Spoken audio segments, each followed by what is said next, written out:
Hi ನಮಸ್ಕಾರ ಎಲ್ಲರಿಗೂ. ಇವತ್ತು ನಾನು ಗ್ರಾಮರ್ ಮಾಡ್ತಿದ್ದೀನಿ. ಒಂದು ಟ್ಯೂಷನ್ ಮಕ್ಕಳಿಗೆ ಹೇಳ್ಕೊಡ್ತಾ ಇದ್ದೀನಿ, ಬರೀ ನೋಡೋಣ. ಹಾಯ್,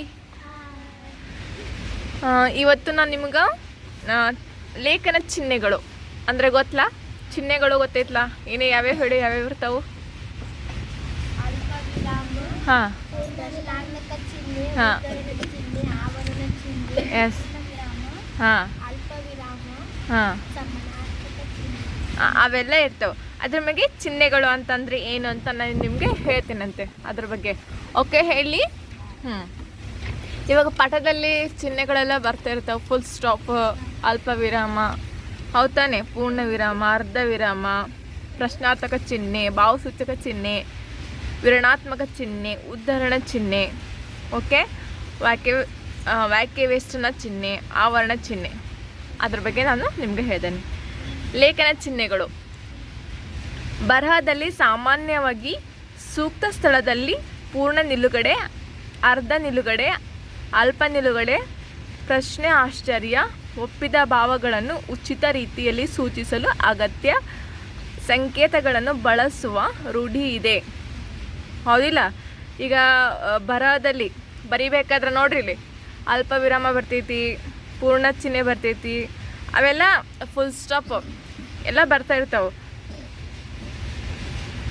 ಅವನ್ನೆಲ್ಲ ಬಳಸ್ತಕ್ಕಂಥದ್ದು ರೂಢಿ ಐತಿ. ಹೌದಿಲ್ಲ? ಹಂಗೆ ಸುಮ್ಮನೆ ಉದ್ದಕ್ಕೆ ಬರ್ಕೊತ ಹೋದ್ರೆ ಅದ್ರಕ್ಕಂತ ಅರ್ಥನೇ ಇರೋಂಗಿಲ್ಲ. ಹೌದಾನೆ?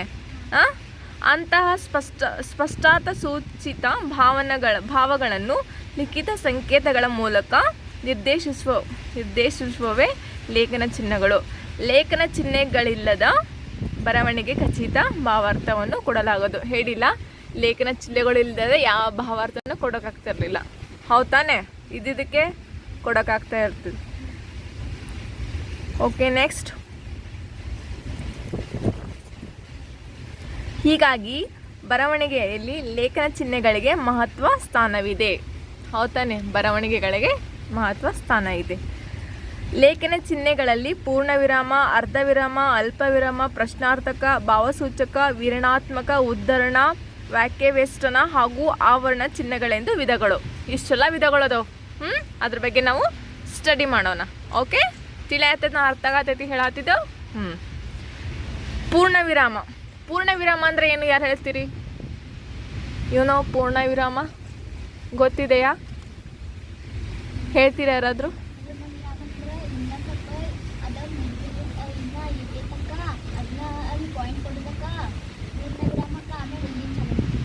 ಎಸ್, ವಾಕ್ಯದ ಕೊನೆಯಲ್ಲಿ ಕೊಡುವ ಚಿಹ್ನೆ ಇದು.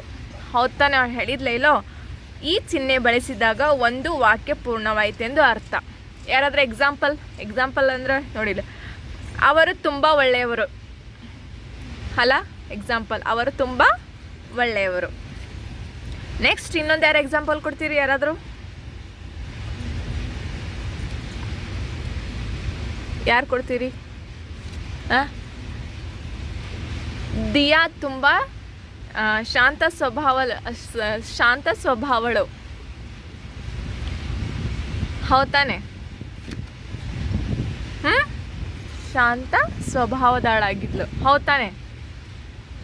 ಯಾರು ಮತ್ತೆ ಎಕ್ಸಾಂಪಲ್ ಯಾರು ಕೊಡ್ತೀರಿ? ಯಾರು ಇಲ್ಲ? ನೆಕ್ಸ್ಟ್, ಅರ್ಧ ವಿರಾಮ ಅಂದರೆ ಏನು? ಏನು? ಇದು ಪ್ರಧಾನ ವಾಕ್ಯದಲ್ಲಿಯ ಅನೇಕ ಉಪವಾಕ್ಯಗಳ ಕೊನೆಗೆ ಬರುತ್ತದೆ. ಪ್ರಧಾನ ವಾಕ್ಯದಲ್ಲಿ ಲಾಸ್ಟ್ ಕೊನೆಗೆ ಬರ್ತೈತಿ ಅರ್ಧ ವಿರಾಮ ಅಂತಂದ್ರೆ.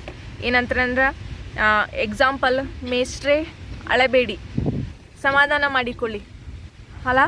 ಸಮಾಧಾನ ಮಾಡಿಕೊಳ್ಳಿ. ನೆಕ್ಸ್ಟ್, ಅವರು ತೀರ್ಥಾಟನ ಗೈದರು, ಆದರೂ ಹೀನ ಬುದ್ಧಿಯನ್ನು ಬಿಡಲಿಲ್ಲ. ಹೌದಿಲ್ಲ? ನೆಕ್ಸ್ಟ್, ಅಲ್ಪ ವಿರಾಮ ಅಂದರೆ ಏನು? ಯಾರು ಹೇಳ್ತೀರಿ? ಎನಿಬಡಿ? ಅಲ್ಪ ವಿರಾಮ ಗೊತ್ತು? ಯಾರು ಹೇಳ್ತೀರಿ? ಗೊತ್ತಿಲ್ಲ ಅಂದರೆ ಅಲ್ಪ ವಿರಾಮ ಅಂತಂದರೆ ಹೆಂಗೆ ಕಾಮ ಕೊಟ್ಕೊಂತ ಹೋಗ್ತಾರಲ್ಲ ಅದು. ವಾಕ್ಯದಲ್ಲಿ ಅನೇಕ ನಾಮಪದಗಳು, ಒಂದೇ ಕ್ರಿಯೆಗೆ ಅನೇಕ ಕರ್ತೃಗಳು, ಕರ್ಮ ಕ್ರಿಯಾಪದಗಳು ಇದ್ದಾಗ ಹಾಗೂ ಸಂಬೋಧನೆಯ ಮುಂದೆ ಅಲ್ಪ ವಿರಾಮ ಚಿಹ್ನೆ ಬಳಸುತ್ತಾರೆ. ಎಕ್ಸಾಂಪಲ್, ನನ್ನ ತಾಯಿಯ ರುಚಿ, ಕಂಪು, ನುಡಿ, ಆಟ, ಕೂಟ, ಪಾಠಗಳನ್ನೇ ಕಂಡುಕೊಂಡ. ದೇವ ನನ್ನ ಮೊರೆ ಕೇಳು. ಈಗ ಏನಾದರೂ ನಿಂಗೆ ಯಾವ್ಯಾವ ಕಲರ್ ಇಷ್ಟ? ಕೆಂಪು, ಹಳದಿ, ಕಾಮ ಕೊಟ್ಕೊತ ಹೋಗ್ತಿರಲ್ಲ ಅದು. ತಿಳಿತು? ಪ್ರಶ್ನಾರ್ಥಕ ಚಿಹ್ನೆ ಅಂದ್ರೆ ಹಾಕೋದು. ನಿನ್ನ ಹೆಸರೇನು? ಹಾಂ, ಪ್ರಶ್ನೆಗಳನ್ನು ಕೇಳುವ ಸಂದರ್ಭದಲ್ಲಿ ಪದ ಅಥವಾ ವಾಕ್ಯದ ಕೊನೆಗೆ ಬಳಸುವ ಚಿಹ್ನೆ ಪ್ರಶ್ನಾರ್ಥಕ ಚಿಹ್ನೆ. ಎಕ್ಸಾಂಪಲ್ ಯಾರು ಕೊಡ್ತೀರಿ? ಏನು ಮಾಡ್ತಾ ಇದೀಯಾ? ಹಾಂ, ಸಾರಿ ಇನ್ನೊಂದು ಅದಲ್ಲ. ಯಾವ ವೆಂಕಟ ಸುಬ್ಬಯ್ಯ ಆಗಿರ್ಬೋದು. ಆಮೇಲೆ ಮತ್ತೆ ಯಾರ ಎಕ್ಸಾಮ್ ಕಿಟೇಲರ ಪೂರ್ಣ ಹೆಸರೇನು? ಈ ಥರ. ಓಕೆ, ಕ್ವಶನ್ ಮಾರ್ಕ್ ಬರೋದು. ಕ್ವಶನ್ಸ್ ಕೇಳ್ತಾರಲ್ಲ ಅದು ಪ್ರಶ್ನಾರ್ಥಕ ಚಿಹ್ನೆ ಅಂದ್ರೆ. ಭಾವಸೂಚಕ ಚಿಹ್ನೆ ಅಂದ್ರೆ ಸಂತೋಷ, ಆಶ್ಚರ್ಯ, ಕೋಪ, ದುಃಖ, ತಿರಸ್ಕಾರ ಇತ್ಯಾದಿ ಭಾವನೆಗಳನ್ನು ವ್ಯಕ್ತಪಡಿಸುವ ಸಂದರ್ಭದಲ್ಲಿ ಬಳಸುವ ಚಿಹ್ನೆ ಭಾವಸೂಚಕ ಚಿಹ್ನೆ. ಹೌದಿಲ್ಲ? ಆಶ್ಚರ್ಯ ಹೋಗೋದು, ಅಯ್ಯೋ ಏನು ಕೇಡುಗಾಲ ಅಂತ ಹೇಳ್ತಾರೋ. ಆಮೇಲೆ ಆಹಾ ಎಷ್ಟು ಸುಂದರವಾಗಿದೆ, ಆಶ್ಚರ್ಯವಾಗಿ, ಅದ್ಭುತ, ಒಂಥರ ಸರ್ಪ್ರೈಸ್ ಆಗಿ ಮಾತಾಡೋದು. ತಿಳಿಯಾತೈತಿ? ನೆಕ್ಸ್ಟು ವಿವರಣಾತ್ಮಕ ಚಿಹ್ನೆ ಅಂದ್ರೆ ಅಭಿಪ್ರಾಯದ ವಿವರಣೆ ಹೀಗಿದೆ ಎನ್ನುವುದನ್ನು ತಿಳಿಸುವ ಸಂದರ್ಭದಲ್ಲಿ ಬಳಸುವ ಚಿಹ್ನೆ ವಿವರಣಾತ್ಮಕ ಚಿಹ್ನೆ. ಅಂತಂದ್ರೆ ಈಗ ಏನಾರು ಈಗ ನೋಡಪ್ಪ ಕ್ವಶನ್ ಆನ್ಸರ್ ಬರ್ಸಿರ್ತಾರೆ, ಅದರ ವಿವರಣೆ ಅದೊಂದು ಇಷ್ಟು ಇರ್ತೈತಿ, ಇಷ್ಟು 3-4 ಲೈನ್ಸ್ ಇರ್ತೈತಿ. ವಿವರಣೆ, ಸೂಚನೆ, ಈ ಥರ. ಎಕ್ಸಾಂಪಲ್ ಉದಾಹರಣೆ, ಸೂಚನೆ ಇಂತಿದೆ. ಆಮೇಲೆ ಭಾಷೆ ವೈಜ್ಞಾನಿಕ ಅಧ್ಯಯನ. ಈಗ ಪಾಠ ಇರ್ತೈತಿ ಏನಪ್ಪ ಅಂತಂದ್ರೆ ಈ ಸಂದರ್ಭ ಅಂತ ಇದು ಮಾಡ್ತಿರಲ್ಲ, ಈಗ ವಿವರಣೆ, ಈ ಸಂದರ್ಭ ಹೀಗೆಲ್ಲ ಬರ್ತೈತಲ್ಲ, ಆ ಥರದ್ದು ವಿವರಣಾತ್ಮಕ ಚಿಹ್ನೆ. ಅದ್ರ ಬಗ್ಗೆ ವಿವರ ಕೊಡೋದು, ಅದ್ರ ಬಗ್ಗೆ ಅರ್ಥಪೂರ್ಣ ಮಾಡೋದು. ಓಕೆ, ತಿಳಿತು? ಉದ್ಧರಣ ಚಿಹ್ನೆ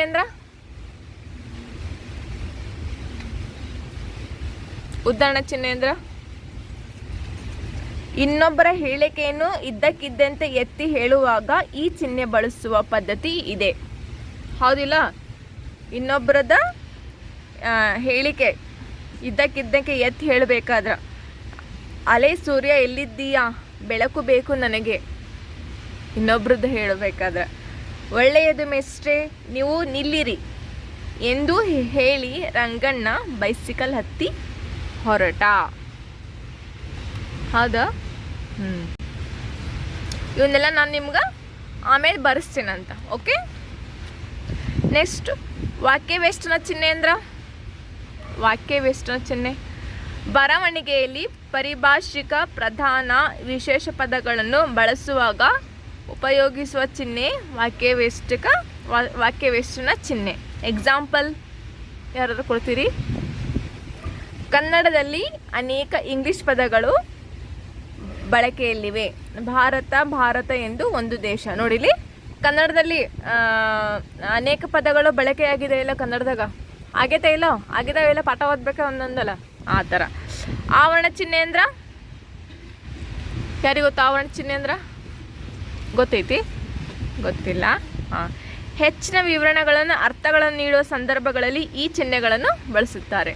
ಹೆಚ್ಚಿನ ವಿವರಣೆ ತಿಳ್ಕೊಳ್ಳೋದು. ಈಗ ಏನಪ್ಪ ಅಂದ್ರೆ, ಒಂದು ದಿನ ನರಿ ಕೊಕ್ಕರೆ ಇನ್ನು ಊಟಕ್ಕೆ ಕರೆಯಿತು ಅಂದ್ರೆ ಅದ್ರ ಅರ್ಥ ಫುಲ್ ಎಲ್ಲ ಬರಿಬೇಕು, ಆ ಥರ. ಓಕೆ, ತಿಳಿತು? ಹಾಂ, ನೀವು ಇದನ್ನು ಚಿಹ್ನೆಗಳೆಲ್ಲ ನಾನು ಬರೆಸ್ತೇನೆ ಅಂತ ಎಲ್ಲರೂ ಬರ್ಕೋಬೇಕು, ಕಲಿಬೇಕು. ಓಕೆ, ಅಥವಾ ಎಕ್ಸಾಂಪಲ್ಸು ನಾ ಬರೆಸ್ತೇನೆ ಎಕ್ಸಾಂಪಲ್ಸು. ಆಮೇಲೆ ಮತ್ತೆ ನಿಮಗೆ ಆ ಎಕ್ಸಾಂಪಲ್ಸ್ ಎಲ್ಲ ಗೊತ್ತಿದೆ, ನೀವು ಬರ್ಕೊಂಡು ಬರಬೇಕು. ಅರ್ಥ ಆಗಿದೆಯಾ? ಹಾಂ, ಎಸ್. ಏನಾಯ್ತು? ಹಾಂ, ಎಲ್ಲ ಇದು ಮಾಡ್ತೀನಿ ನಾನು. ಹಾಂ, ಸರಿ, ಆಯ್ತು. ನಾ ಬರೆಸ್ತೀನಂತ. ಓಕೆ, ಬಾಯ್ ಎಲ್ರಿಗೂ. ಬಾಯ್.